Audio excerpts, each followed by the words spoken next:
Welcome to Saturday Morning Trek, just one of many podcasts on Trek FM. If you'd like to help keep Star Trek discussion coming your way each day, consider becoming a network patron through Patreon. Visit patreon.com/trekfm and find out how you can become part of the team. That's patreon.com/trekfm.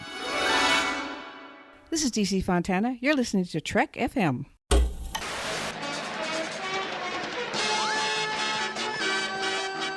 It's set now for action and adventure. Future's here for us to see.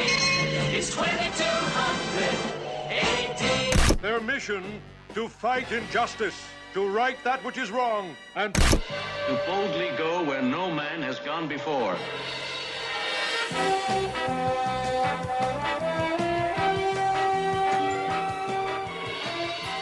Welcome to Saturday Morning Trek. Join us to Trek FM as we harken back to the days of wood-paneled dens, console televisions, and... Okay, that was weird. I'm Aaron Harvey, and today we have something a little different. Star Trek, the Animated Series, Season 3! But we haven't even finished with Season 1, I hear you say. And then I hear other people saying, there's no Season 3. Both fair statements from the voices in my head. Today we have Tripp from Standard Orbit and Brandon-Shea Mutala from Melodic Treks on the show to brainstorm an episode for a fictional third season of the animated series. A sequel to... apparently the alternative factor from the live-action Star Trek. But before we dive into our episodes, I want to tell you about a contest we're running this month. As you know, Star Trek the Animated Series made its debut on standalone Blu-ray in November, and thanks to Patreon patron Joo Kim, we have a copy to give away to our audience. All you have to do is between December 3rd, 2016 and January 3rd, 2017 is to leave us a review in iTunes. The week of January 3rd, we will put all of the names in the Enterprise computer and select a winner. If it's not clear who you are in the review, just let us know in the Babel conference, so if you win, we know who you are. Before I beam in Ken and Brandon, let me give you a brief synopsis of the alternative factor, as well as the animated series episode with a negative universe, the very last episode of the series, the Counter-Colock incident. These are the two shows we're going to kind of use to brainstorm our new episode. While orbiting what should be a dead planet, the Enterprise experiences a moment of non-existence. The universe simply blinks out. Starfleet Command fears an enemy invasion and orders Kirk to find out what caused the stellar disturbance. On the planet below, Kirk finds a man called Lazarus, who tells him that the effect was caused by his enemy. Lazarus has been chasing him with the aid of a timed spacecraft and wants the Enterprise's dilithium crystals to continue his search. The captain refuses. When Kirk takes Lazarus aboard the Enterprise, it becomes apparent that there's something really strange going on. He has incredible mood swings. One moment sane, the next rational, the next exhibiting violent rage. He also has a bloody head wound that disappears and then reappears moments later.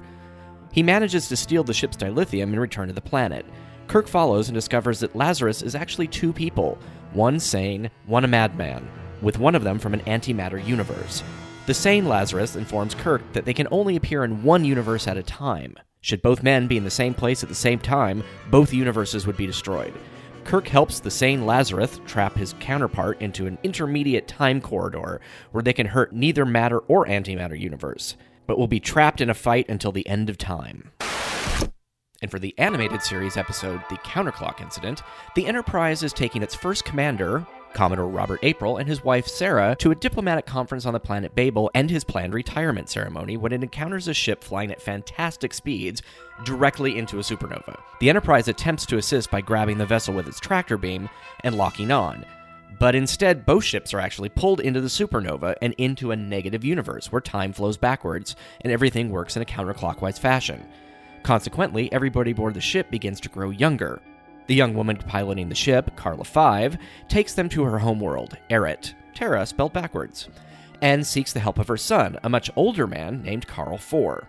In a race against time for the increasingly de-aging Enterprise crew, they work out a solution to get back home. With Captain Kirk and his crew members reduced to children, April, now 30 years old, retakes command and brings the Enterprise back to safety before it's too late. The attempt to get back home is successful, and then he and his wife Sarah use the transporter to restore the rest of the crew to their proper ages. Okay, let's beam in Ken and Brandon. Here they come now.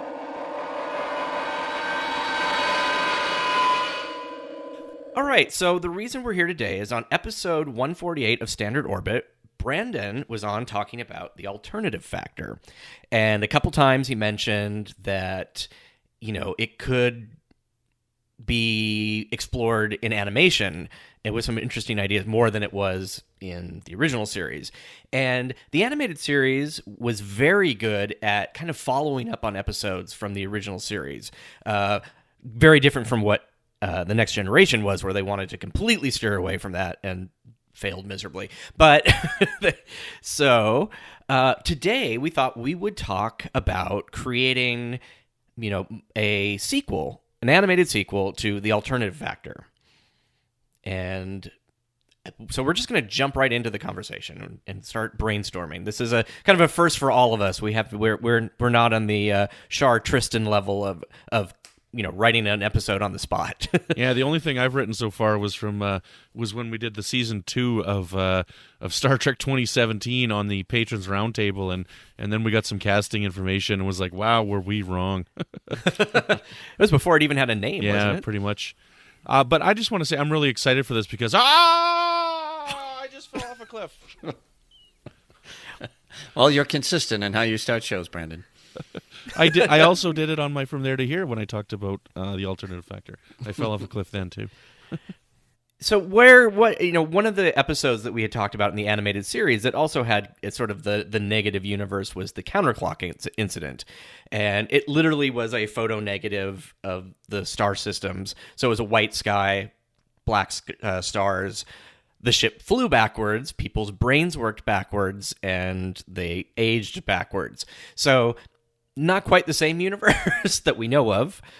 So what were some of your thoughts, Brandon? How would you, bring this into a half-hour animated episode for kids? And remember, this would be season 3 of the animated series, which we don't have. And at that point in history, they were very big in having a message in children's television, like, don't steal, don't, obey your parents, whatever it is.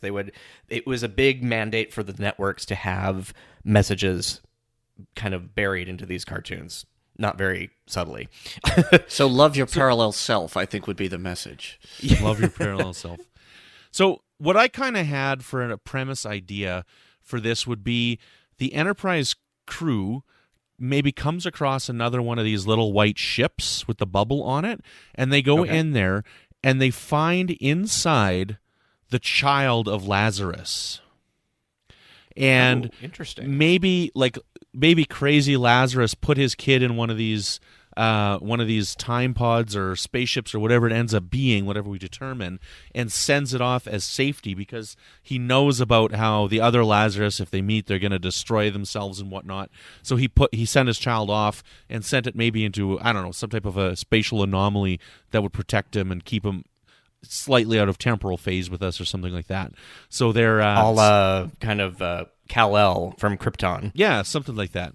So and then when they open it up, they wake it up, and this child is like fully grown. Somehow, it makes as much sense as the rest of the Lazarus storyline, right?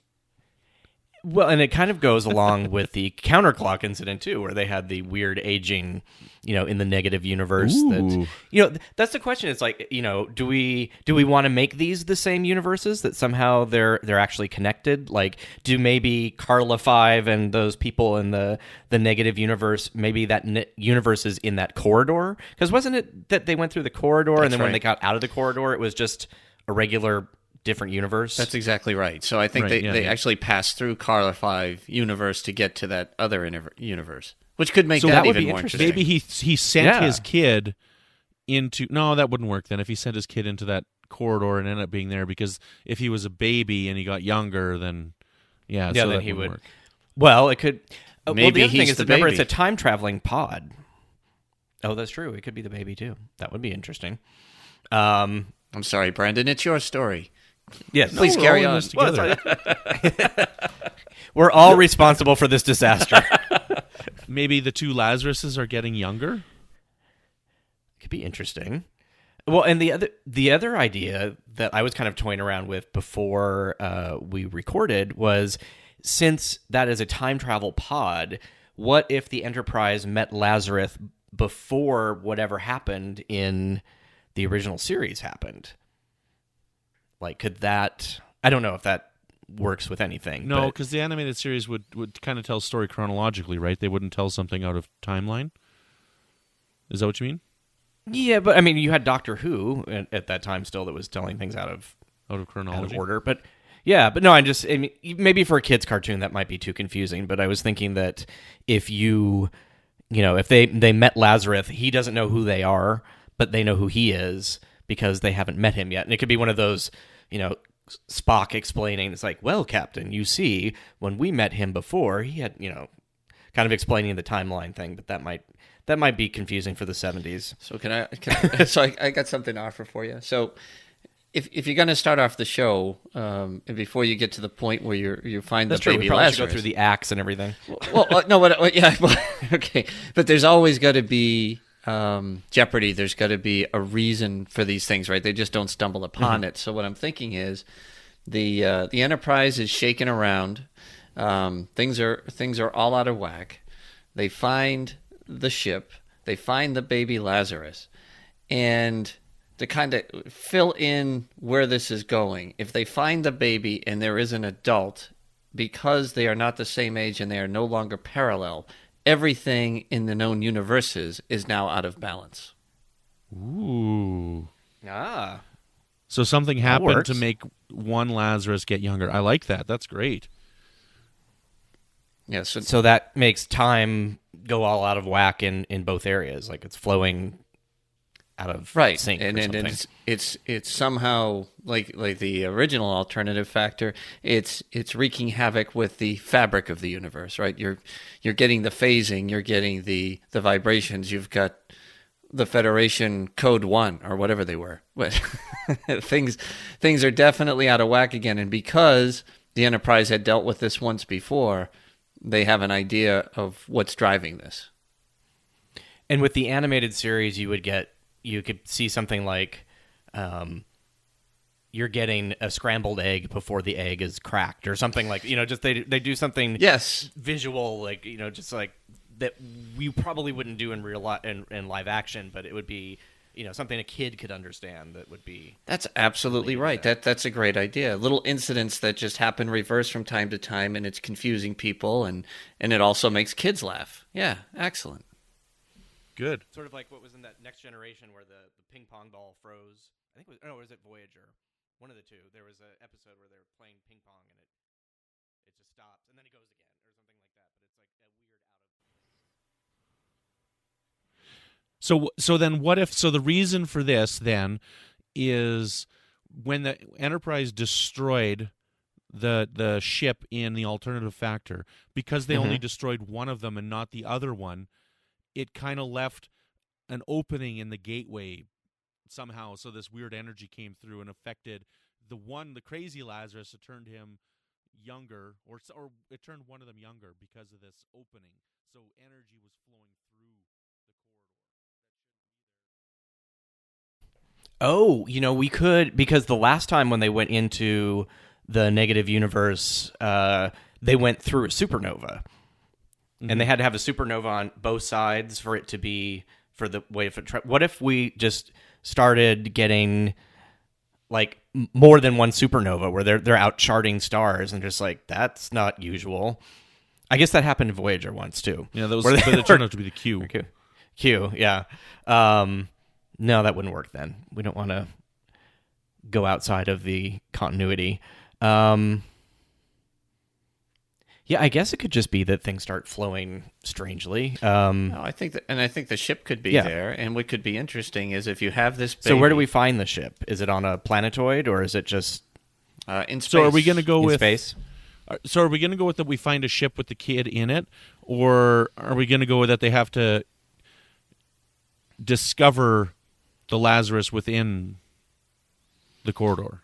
My thing would be is that, because you hit it right off the bat, right, Brandon-Shea, is when they find the kid is Lazarus. Okay. he has the answer to solve the issue, but somehow they have to either age the kid or find a way to communicate with him to get the information in order to get things righted. And that could be a lot of the plot driver.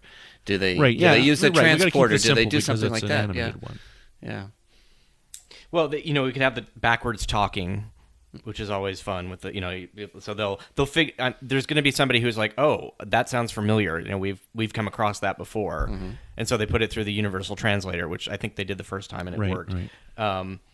But then when they put it through the universal translator, it's like baby talk. And they're just like, I don't understand this. He's an adult. Why is this happening? Right. We've upped the game now.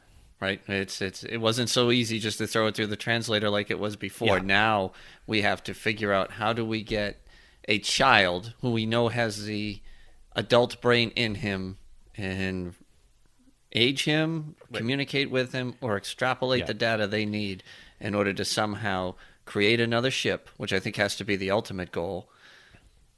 And I don't know, either clone him or something along those lines where they're able to create two to bring balance back.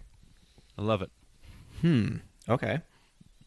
Well, we've done cloning before in both the animated series and the original series, I think. Yeah, and I don't know how ethical they want to get, with these things. Yeah, right. But that's when you're talking about saving the universe, right?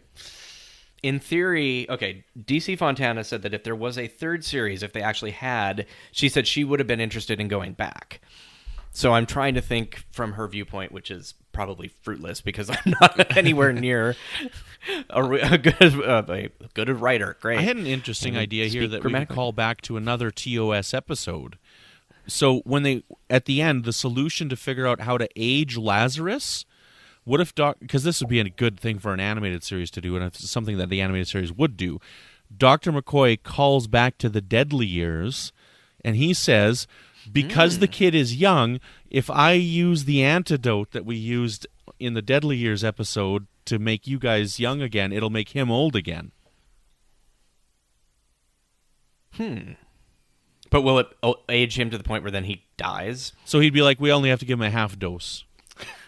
Or maybe they have to get it before it goes too far. It's time sensitive. That kind of makes it. Yeah.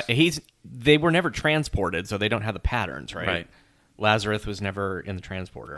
He might have been. Yeah, they got him up to the ship. Yeah, they transported him. Yeah, that's right. When he was hurt, they brought him up. Used. Yeah, I mean, we don't want to reuse everything that they've already done, but they did use at the end of the Counter-Colock incident. That's how they got the crew. They could do that because they got the young crew people back to being older again. Maybe this just makes but it's not the same person, right? Or it is. It is young Lazarus. It's not his child, right? You did say it was his child, but we're going to switch it, right? Okay. Yeah. Okay. I don't know. I like the idea of the vaccine or whatever it was for the Deadly Years having the opposite effect. Because that's what they used in the Deadly Years, right? There was a vaccine that the doctor ended up using, right? Mm-hmm. That was always the answer. Yes. Yeah. Yes. Okay. Something hissing in your arm fixed everything. Because it made everybody else young, this will make him old because he's old negative. because of the effects of the negative universe. That's a pretty good callback. Cool. Yeah. Okay. I don't think we want to call back too many more episodes though, because I think that would end up being a little bit jumbled. It would end up being like Star Trek Beyond. Yeah, but I don't think we want to quite push the medium that far into the future. Yeah. Every shot and word they say is a reference to a previous Star Trek something. Yeah, but not quite. But your audience is children, right? So. Yes. Well, that's it. Yeah. So it's kids, and I think kids will get a kick out of the I could kind of see the message being similar to what they did for the Counter-Colock incident, but almost the opposite. It's like just because you're young doesn't mean you're not useful or you don't know something, or it's like though we are aging this person.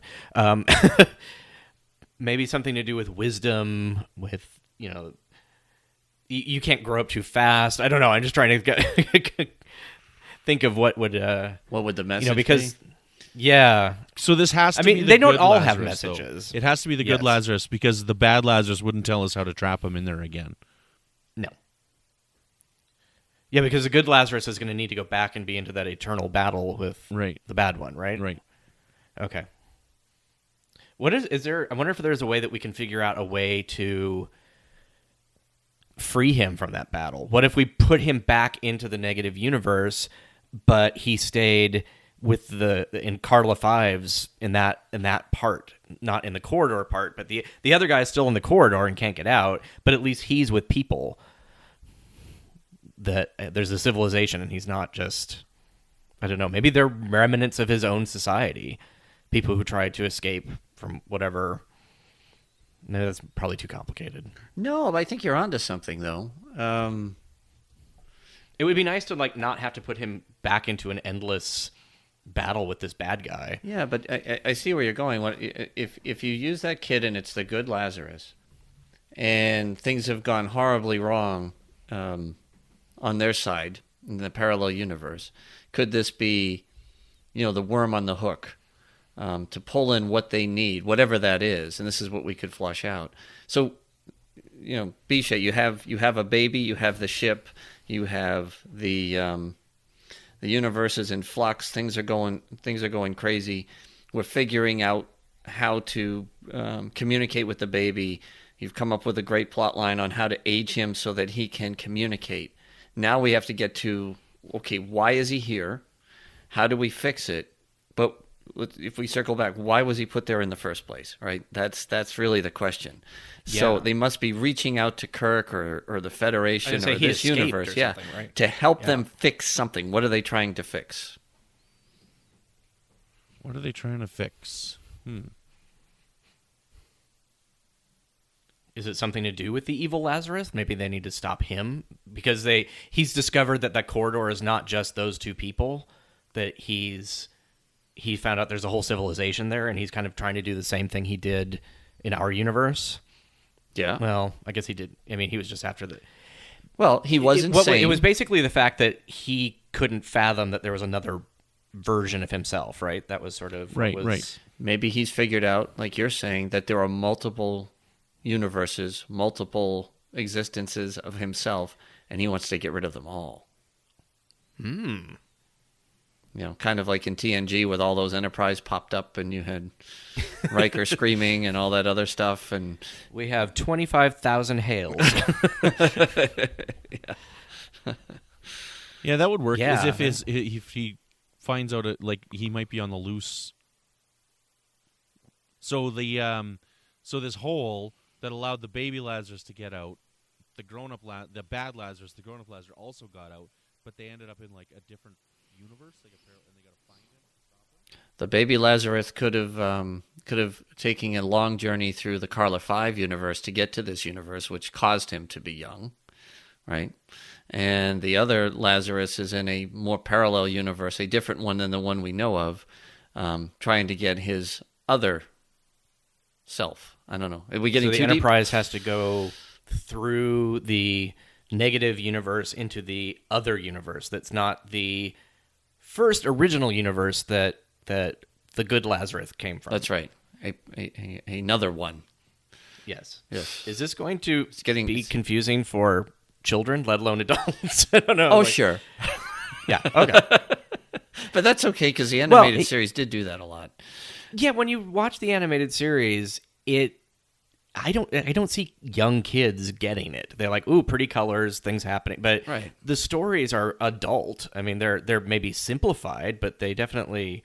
The whole thing with, Yesteryear, we always talk about that as a good example of a really good Star Trek episode. Right. Any Star Trek episode. Yep. So yeah, and they definitely, even in the Counter-Clock episode, they the terms they use, the words they use, they're not simple words. It's funny. It's not Metatrex, but it's somewhere in between, right?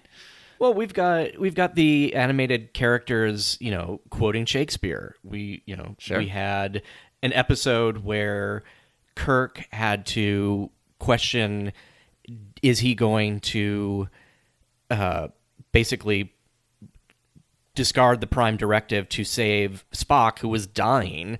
And then he started quoting a bunch of regulations, and it was just like, no child would be interested in that. And it's, so I think it was really funny, interesting when that episode was going to premiere.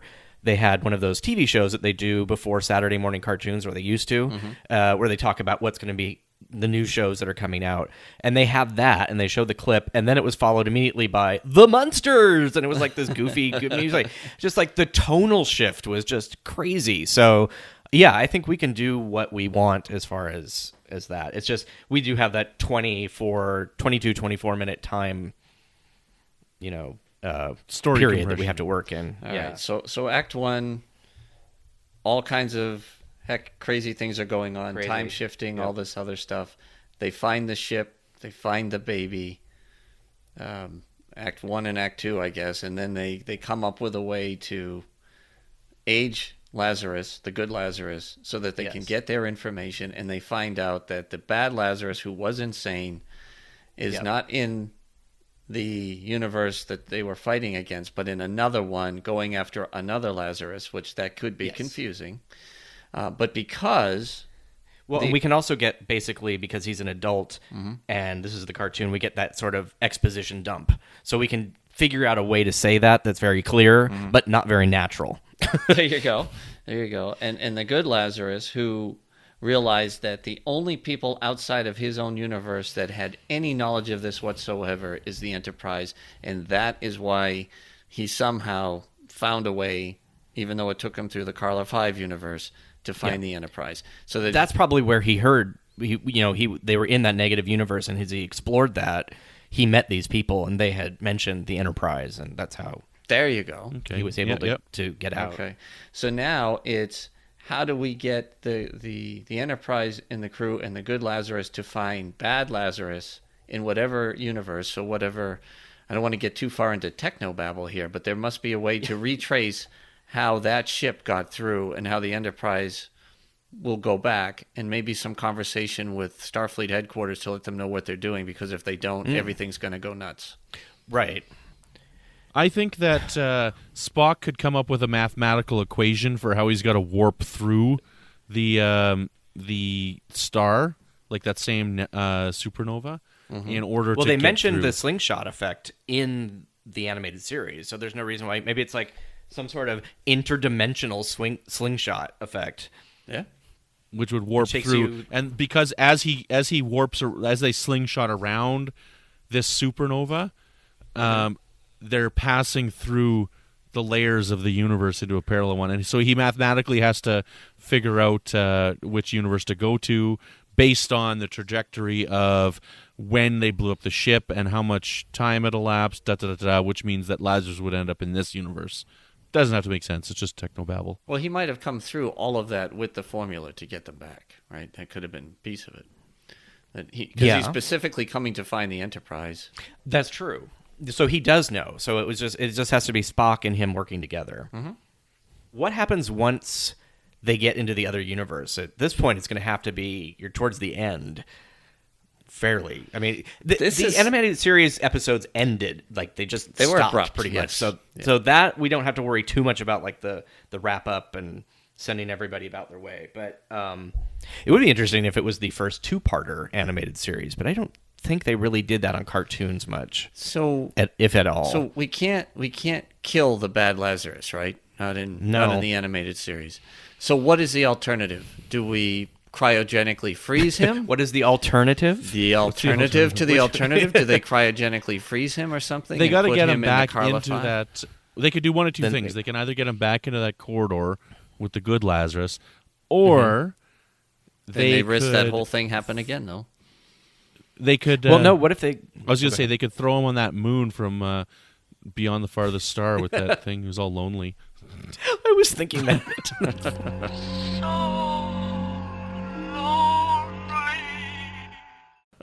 Well, they are pretty good at abandoning bad guys in the animated series, not killing them, but just like making maybe fate's worse than death. SETI Alpha 5?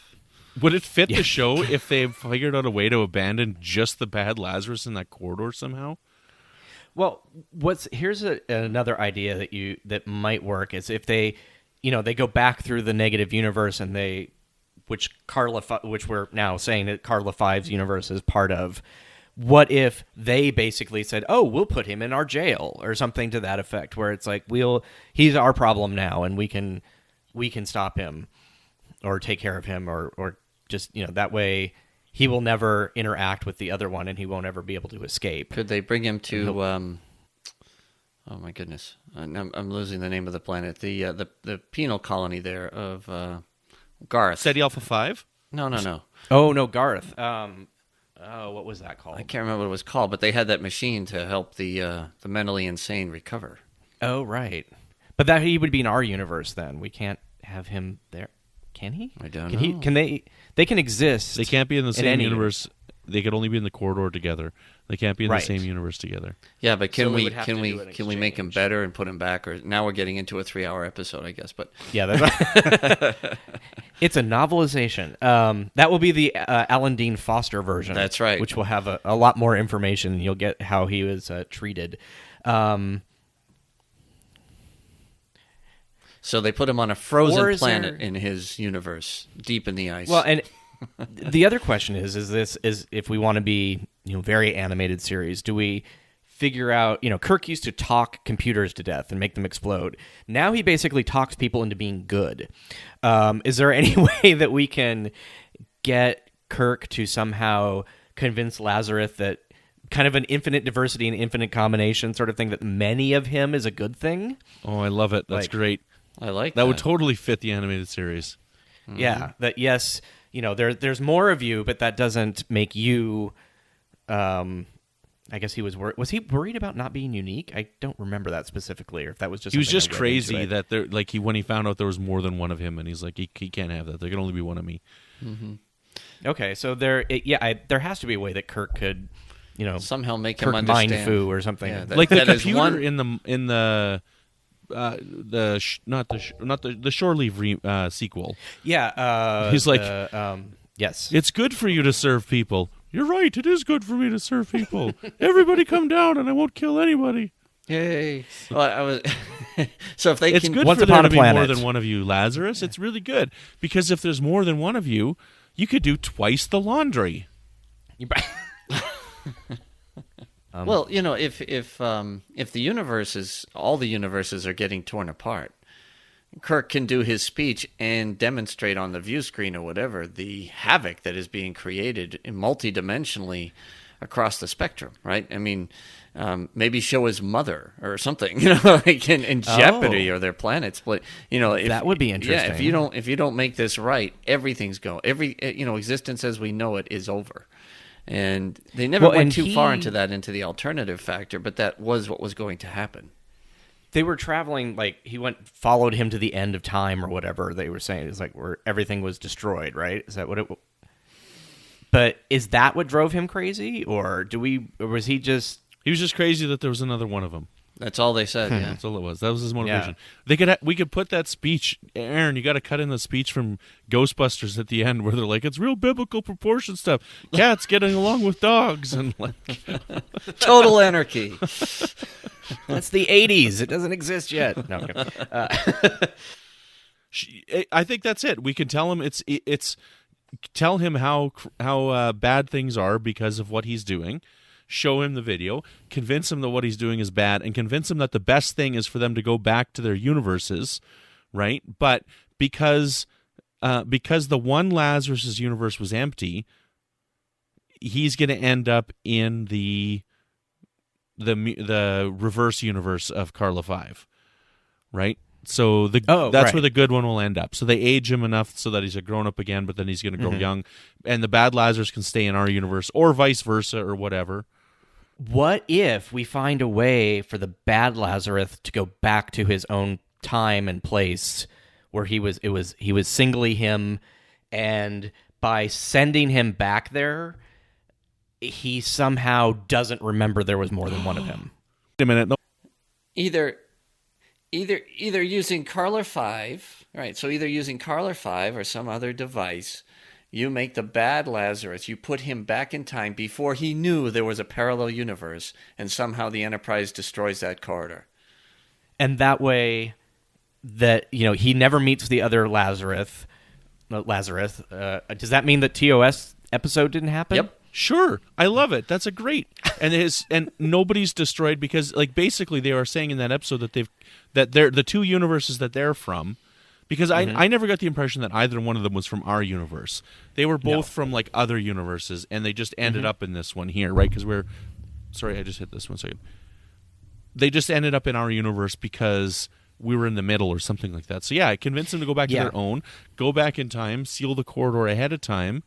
Because they have time ships. That's what those bubbles are. Yeah, and that way it's a good moral message as well, in that they're saving everybody. They're saving 2 universes worth of people. Mm-hmm. Yeah. That works. Yeah. Multiple universes, you're in hell type thing. Mm-hmm. Yeah.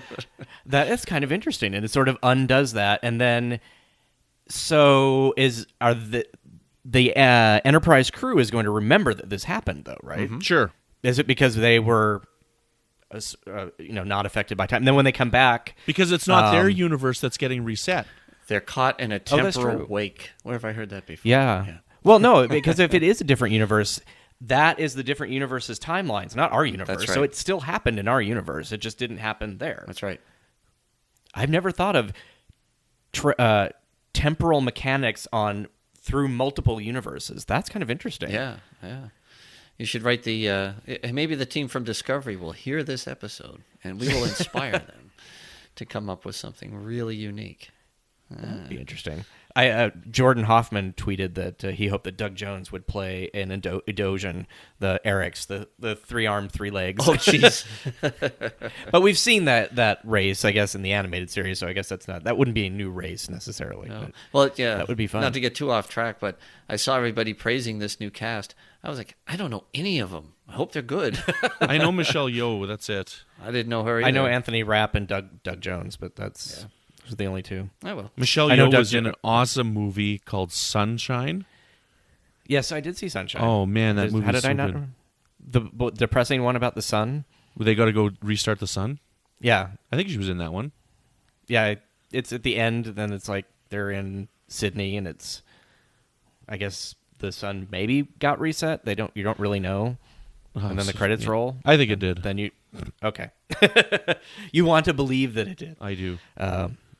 Yes. I think there's some extended footage that wasn't shown. Maybe that's what I'm remembering.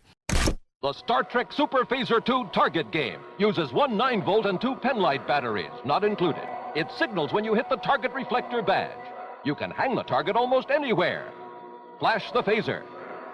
It's a silent beam of light that signals when you score a hit on the target. You missed! I hit it! I hit the target! The Star Trek Super Phaser 2 Target Game includes phaser and target reflector badge from Mego. So it sounds like we've kind of got a pretty cool idea. So Ken, do you want to kind of walk us through let's kind of put it into order, since we did brainstorm quite a bit and threw some ideas around. Yeah, this is what I have bracketed. So the opening is the Enterprise is experiencing some mayhem. It's shake, rattle, and rolling. The scene where the egg is already open and goes backwards, and so there's all these disruptions. Kids laugh; they love that.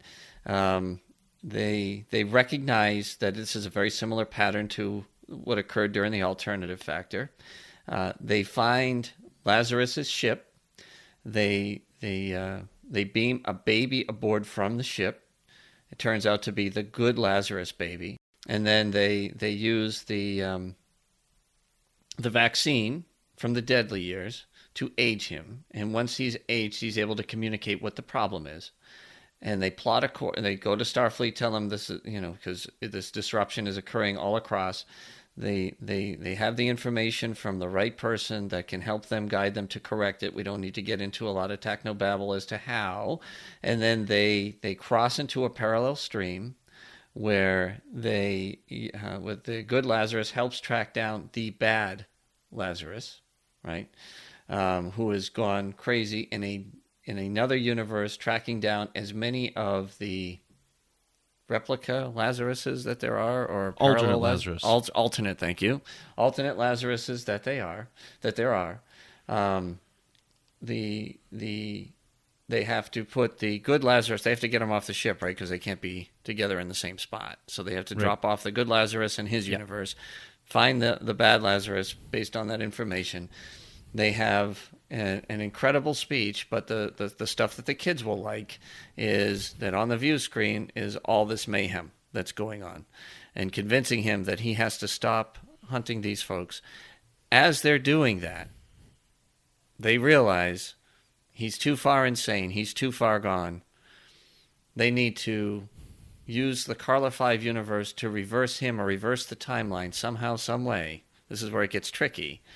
To put Lazarus in a state where he doesn't remember ever meeting any of the parallel Lazaruses, put him back into his universe, and then because kids love phasers and torpedoes, somehow the Enterprise destroys that corridor and all is restored.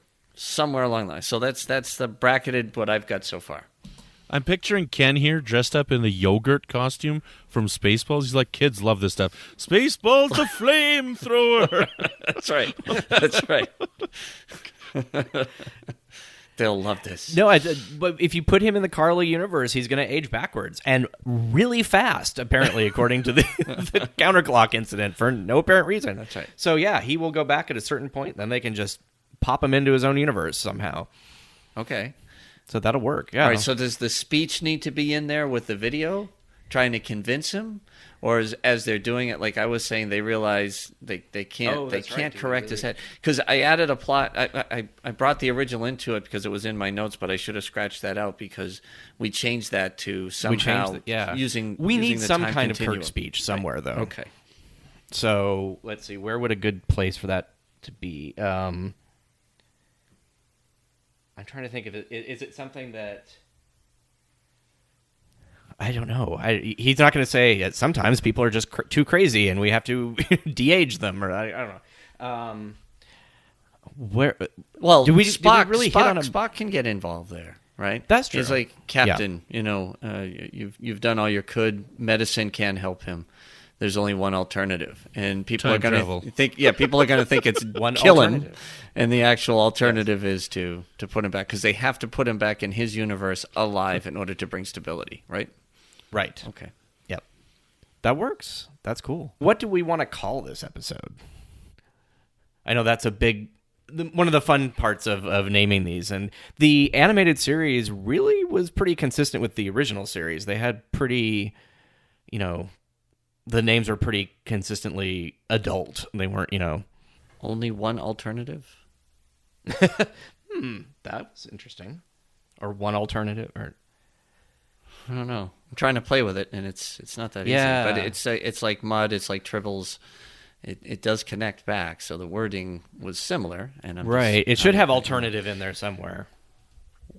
One thing you could think, maybe Aaron, is have the Babel Conference name it. Oh, that's a good idea. Okay.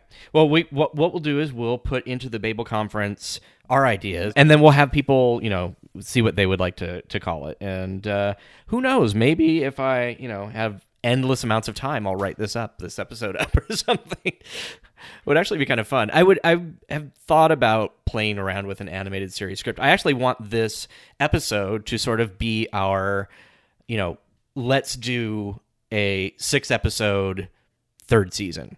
So this would be one of the episodes.